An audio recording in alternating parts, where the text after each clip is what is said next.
Okay, I accidentally hit stop and then I kept writing for a little bit, so here we go. Um, Domains all the numbers allowed to go into a function. In the real number system, there's only two restrictions you need to keep in mind. Number one, the denominator cannot equal 0. And number two, the radicand of an even index must be greater than or equal to 0. Now, this next thing, basically probably on some application problems, you're going to have to give this some thought. But in an application problem, you need to realize that common sense is going to prevail. Restrictions need to be considered based on the situation. So you're not going to have negative time since your birth. You're not going to have negative time since a seed is planted, negative time after an investment. If we're considering the driving age, or voting age, if 18 is our minimum voting age, we wouldn't go back and try to predict how many 14-year-olds would vote. And we also wouldn't try to extrapolate and see how many 1,000-year-olds would vote. So in application, I know you don't like word problems, but in application problems, you do need to consider your domain based on the situation as well. Our textbooks don't do a very good job of doing that, by the way. They don't make you give your domain on the application problems a lot of thought. And you should. So now let's practice these. We're going to dive in and we're going to do some practice problems. And we'll start with number 6. If I can get my paper steady. These are directly out of section 3.2.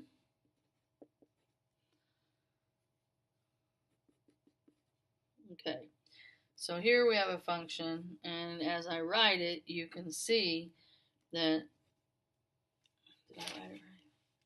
Yeah, that we've got negative 2x, x plus times an x plus 1 times an x minus 2. So you can see that this is a cubic.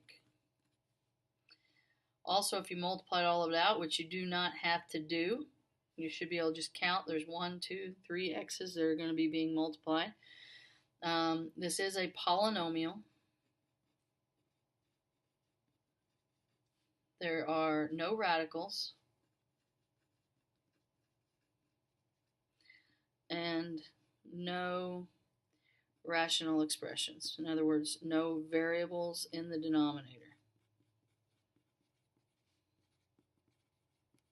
Put that if you might forget what that means. Put no variables in a denominator.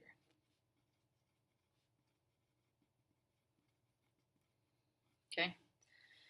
So, all polynomials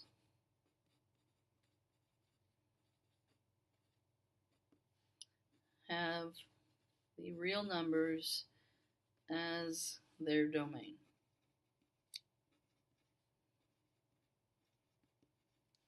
So the answer is all reals. Number 8. Now the range might not be that. We'll talk more about the range later. The range is what will it look like after it's in there. But what is allowed to be in there, I don't care if you go left to negative gazillion, drillion, trillion, and positive quintillion, all those numbers are allowed to get put in there. They're going to get so high that some calculators won't be able to calculate with them, but they're all legal to put in. Number 8. If x equals 3 square roots of x minus 2. And I need to say something else about polynomial real quick. Your polynomials all behave a certain way. They either go up forever, go down forever, up and down forever, or down and up forever. And even if this gets so steep that it looks like a straight line, it still is getting wider and wider and wider forever. In fact, the larger those numbers go, especially if it gets to be a cubic, a quintic, and something, bigger and bigger, the bigger those numbers get, the more vertical this is going to look. But if you could just pull your zoom of your camera out to infinity, it would still be getting wider. No matter what, it would constantly be getting a little bit wider. So all numbers are legal to be put into any of these polynomials, but the range won't necessarily be the same thing, because here, maybe it goes like that. My range, the lowest, I have a lowest number for y, and I have a maximum for y. Here the range will be all real numbers on your even numbered polynomials, but just I couldn't keep going unless I talked about that. All right, so this one, we have a radicand, and it is x minus 2. We need to find out what makes that greater than or equal to 0. So x needs to be greater than or equal to 0. If you put something, how about 2? So if we put something smaller than 2 in there, like 1, and put it in your calculator, 1 minus 2 square root, don't forget to take your Cassie off of complex mode, because we're talking about the real number system here. It would give you an error. But when you can take the square root of 0, so it would be square root of 0 is 0. Putting this into interval notation, if you look at the way it graphs, it is greater than or equal to 2. Therefore, your answer is from 2 to infinity. 10, another radical. F of x, by the way, speak your functions properly. F of x, not fx, equals square root of 4 minus 3x. So you're going to take 4 minus 3x, put it greater than or equal to 0. I'm going to move my 3x to the other side. Even if you didn't, though, the ACT always tests on this problem, by the way. I've never seen an ACT that did not give you some type of inequality where if you moved the variable to the other side and then divided, or if you move the constant to the other side and then divided, they're checking two things. Do you know to change the sign around? When you divide by a negative, you get 4/3. Or if you're like me and leave my variable on the right, I got to keep track of the fact that the point stays with it. So this would be x less than 4/3. Interval notation. If it's less than or equal to, it's going back this way. So my answer is negative infinity to 4/3 inclusive. 12.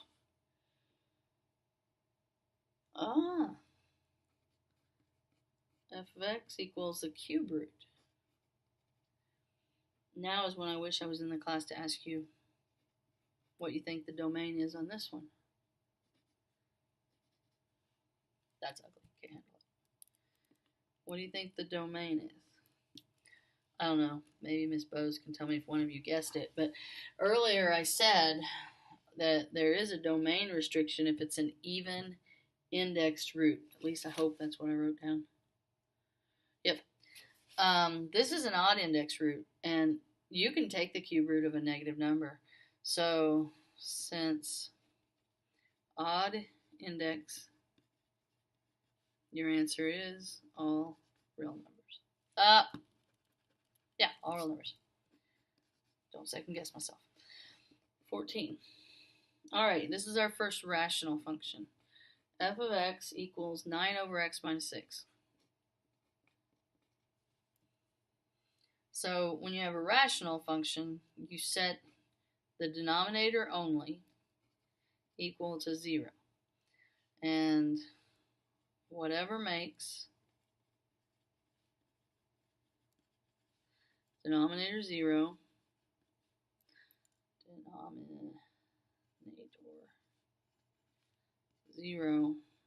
is your restriction.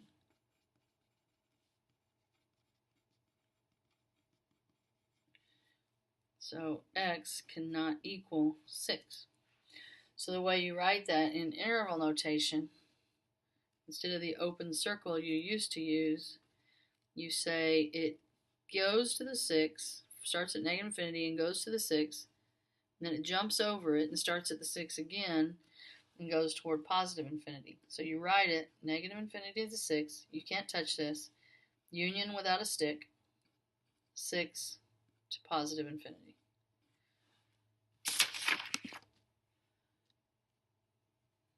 Okay? So there's two things we've got here. This is the restriction. This is the actual domain. No restriction on number 12. There was no restriction. Domain was the real numbers. All right, let's jump down to, dang, I wanted to do your number 20. Dang, 25 is like that too. Let me see if I can find one to make up.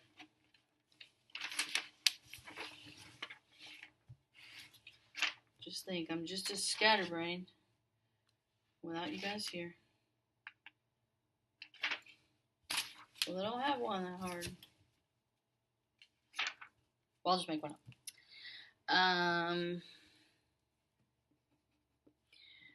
Let's use b of x for Bruce, my boyfriend, equals x minus 3 over x squared minus 25.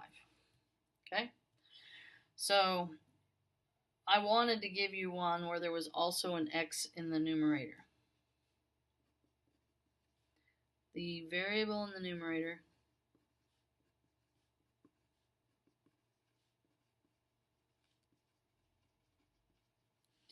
means nothing. I shouldn't say it means nothing, but it won't give you anything in regards of a restriction. So it means nothing as far as restrictions go.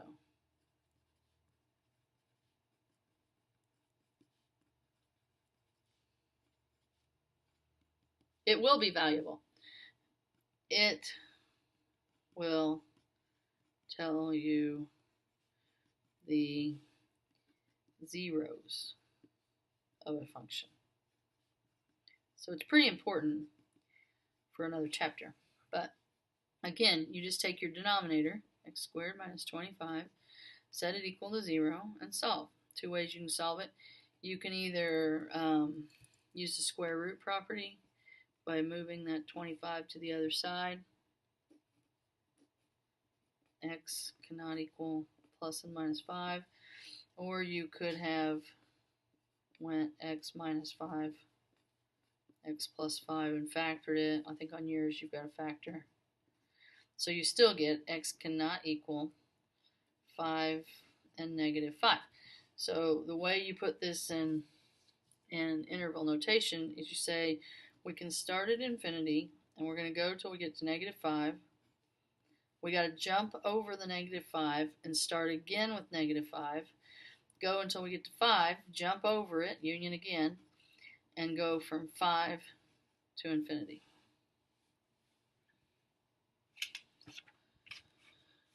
Okay, so the next example, number 20, is, oh no, Miss Stancell, what if, I kind of feel silly talking to myself like this in a room all by myself, and not you guys, but I'm going to pretend you're sitting there making fun of me. What if there's a radical in my denominator? Well, then both rules need to apply. Since the radical is in the numerator,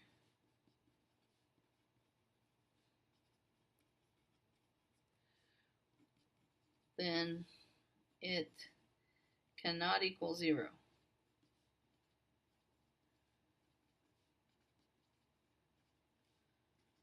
So set radicand greater than 0. So we'll look what you had to do on this one, right there. See, well, I guess it's all the way up here. You set your radicand greater than or equal to 0 on these first two. You set your radicand greater than or equal to 0. But now, if it's a rational one, whatever makes it 0 also doesn't work. So when you get down here, you got to put your radicand greater than 0. So x minus 3 has to be greater than 0, so x has to be greater than 3.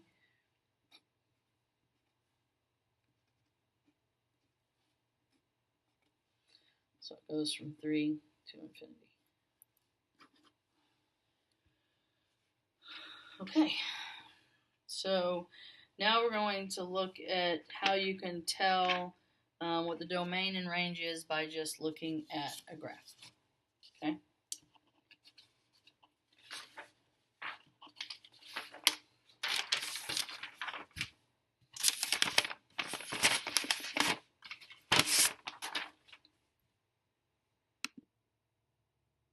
Okay, so I took a second to draw these.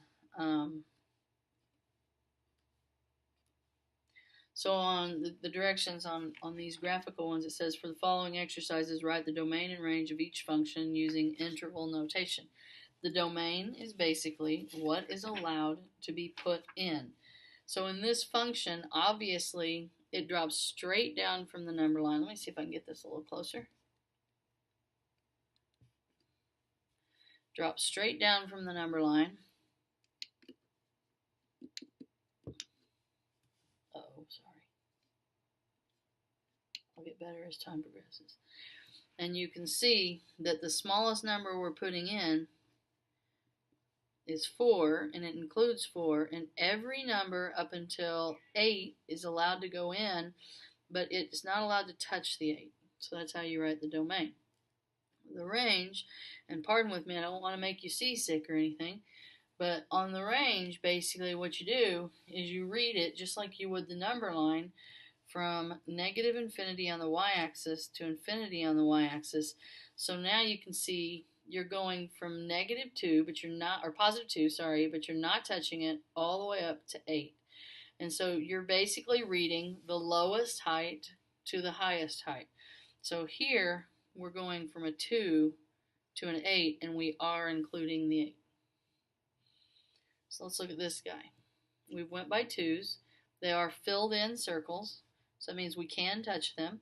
So 2, 4, 6. So our domain is going from 2 to 6, and every number in the universe between is counted. The range, when we turn again and read it from left to right, from bottom to top, you're reading it just like you did the x-axis, except for now you're talking about your y-axis. We're going from negative 6 to negative 2. Always your smallest number needs to be listed first, negative 6 to negative 2. This guy, this was right in the middle at 3, negative 3. So I can put negative 3 in, so it's included. And you're only reading the x-axis. When you're doing domain, you're reading the x-axis. When you're doing the range, you're reading the y-axis.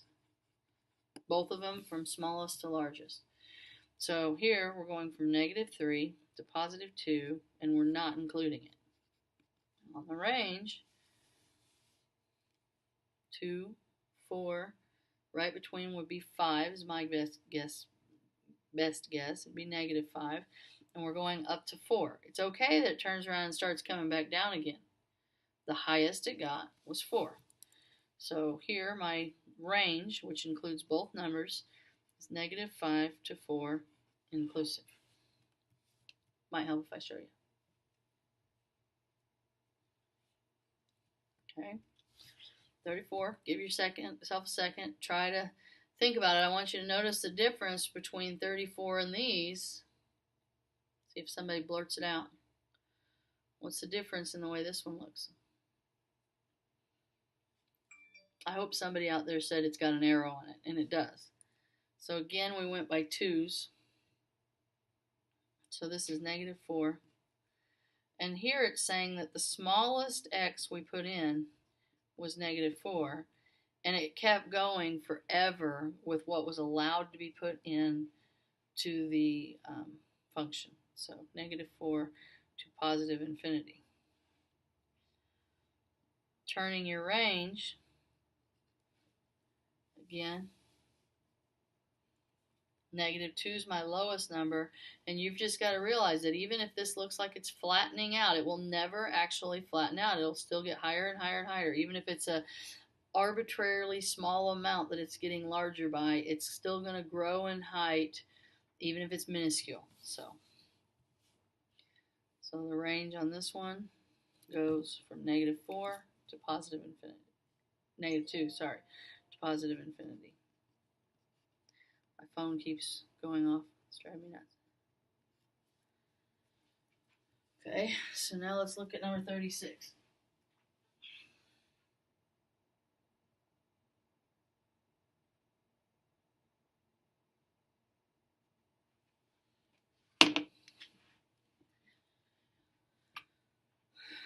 So we see we have one arrow, and this one's a little harder to read.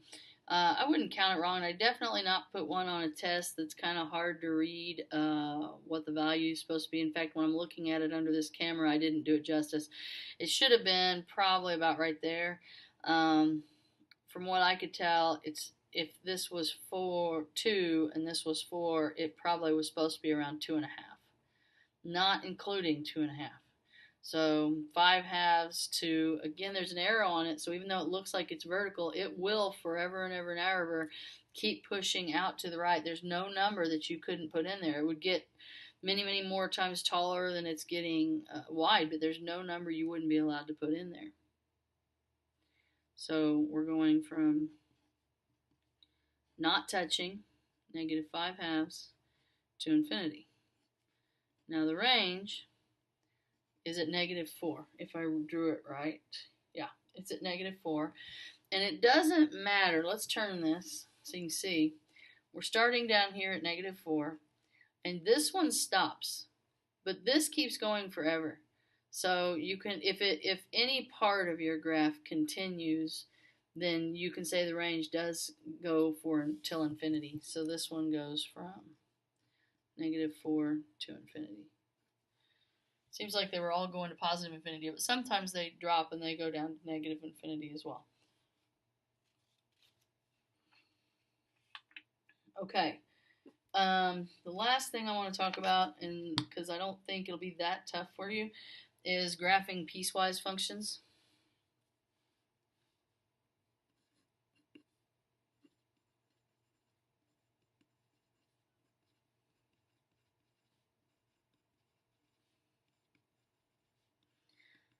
A lot of things in life operate as a piecewise function. When you go to a parking garage and they charge you like $5 to go in and then $1 for every additional hour, that's a graph that jumps up. So, for example, let me just kind of sketch one real quick. Parking garage. So maybe we'll just do like 4 hours here. Let's go by 2s and by 1s. You know, on the ACT, they'll only number one number on each axis. That's all you need to know what you're going by. So let's say just to enter the parking lot at all. I mean, if you didn't enter it, if you're at 0, you wouldn't have a fee. Okay? And also, there's no such thing in the real world. Quadrant 2, 3, and 4 are often obsolete.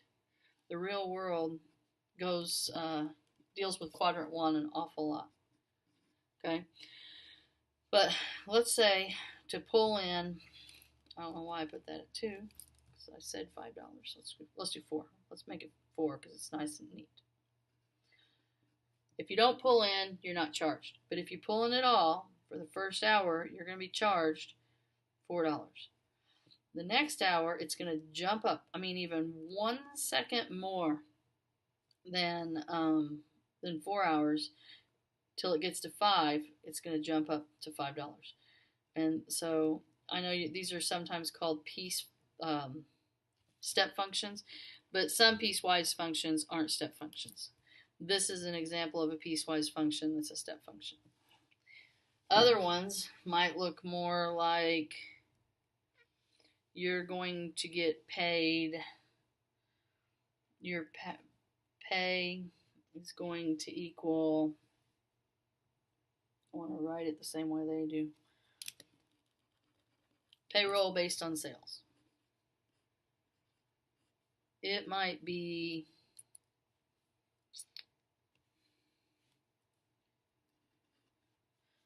10% of sales as long as sales are less than or equal to 10,000. But maybe they're trying to get you to sell more stuff. So then they might say 0.12 of sales from if S is between greater than 10,000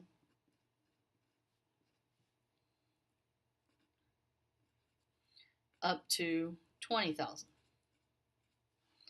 And then maybe, just for those eager beaver salesmen, you get 15% of sales for anything greater than $20,000. So to graph that, again, this would only be a quadrant 1 problem. I wish I wouldn't have made one up that had such big numbers, but it is linear. It's just 10%. Let's see. So we need to go to, let's say, $30,000. So let's go by 4,000 in sales. 8, 12. When you're doing a graph, sales in thousands. That makes it easier. 4, 12, 20, 28, 32,000. So 1% up to 10,000. So 0% sales would give you 0. Figure out the top end that you're going to have here. I mean, we went up to 32,000, so it would be helpful to go ahead and figure out what 15% of 32,000 is. And yes, I've just grabbed my calculator because I'm a loser that way. So 4,800. So I just want to do that so I know what to go by. So let's go by, well, we go by 1,000. 1, 2, 3, 4.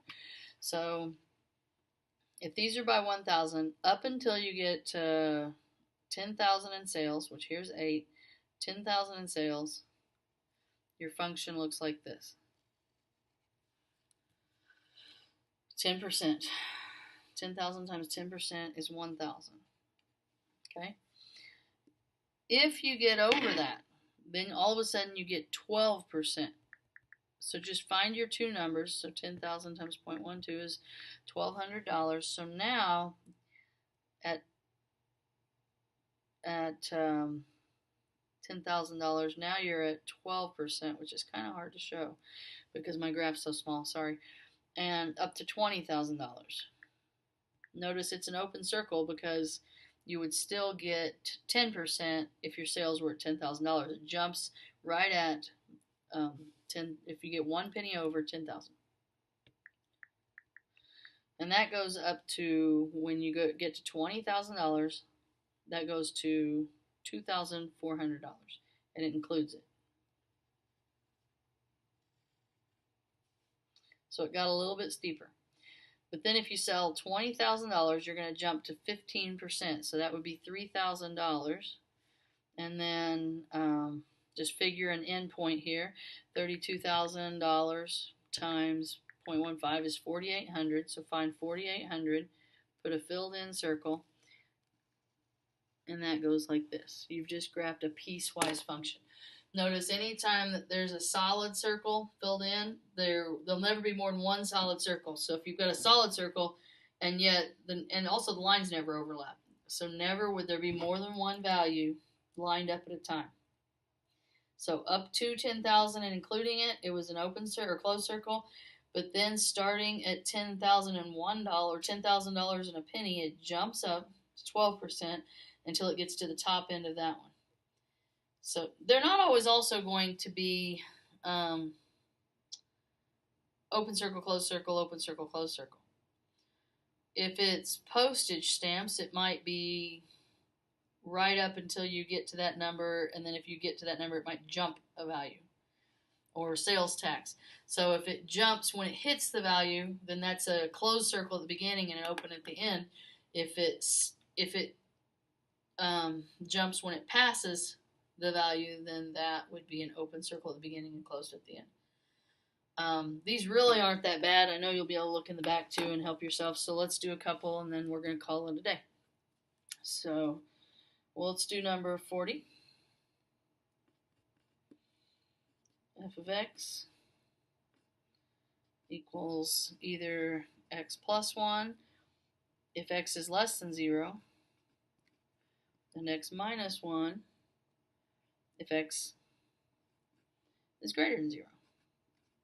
So we are pretty close to the origin here, so this one's going to, and it can be negative, so we can draw kind of a small graph here. First of all, think about what it is if it's 0. Notice it can't be 0. It says if it's greater than 0 or less than 0, so it can't actually be 0. So let's just see what do we get on this function if we put 0 in. Well, and it can't be that, so it'll be an open circle. If we put a 0 in for x, we get 1. So that's the value. If it could equal it, it would be, so you'd put an open circle. If you put a 1 in, 1 plus 1 is 2. You put a 2 in. So, and you know that the slope is 1, positive 1, so it's going up 1 over 1. It doesn't say it has to stop, so you'd put an arrow showing it goes forever and ever and ever. Now, Ms. Stancell has to erase because that was less than 0, like a goober head. So negative 1 would be 0. Negative 2 would be negative 1, so that's this side. I'm sorry about that, guys. Always good to check your mistakes and see what you do wrong. This is the one where if x is greater than 1, or greater than 0. So again, if it's 0, put a 0 in. 0 minus 1 is negative 1, but it can't be 0, so it's an open circle. These are the ones that are greater than 1, so if you put a 1 in, 1 minus 1 is 0. Put a 2 in, 2 minus 1 is 1, and it goes like this.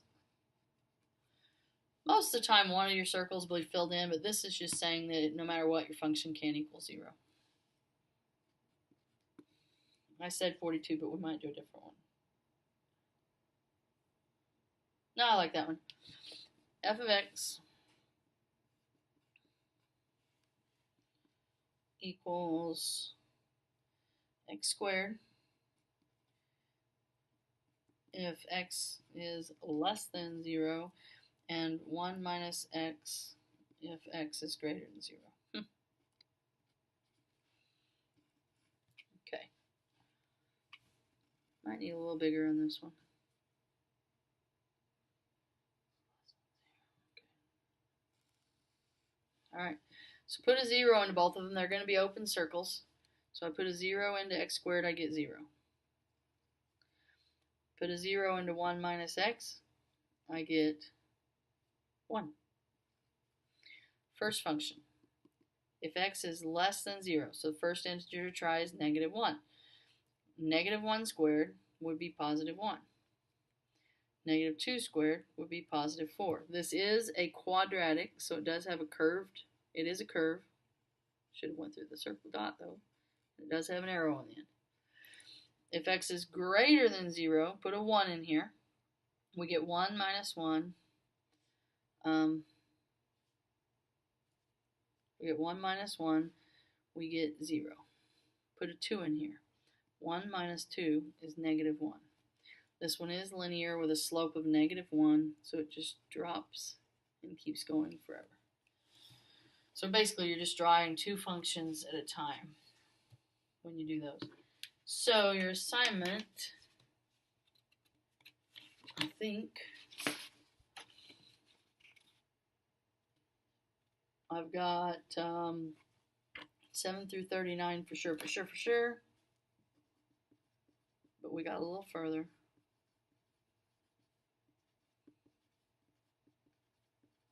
but you might not because of Fast Friday. I forgot about that. So she might have to stop it at piecewise. If you do have to stop at Miss Bow, stop at piecewise.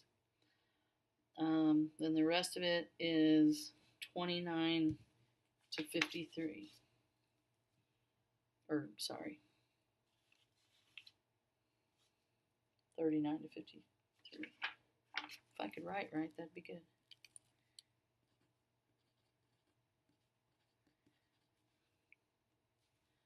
This might be Monday, might be Tuesday.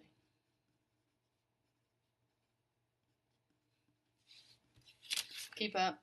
Call me, not the first couple days, but next week you can call me if you need me. Thanks. Bye.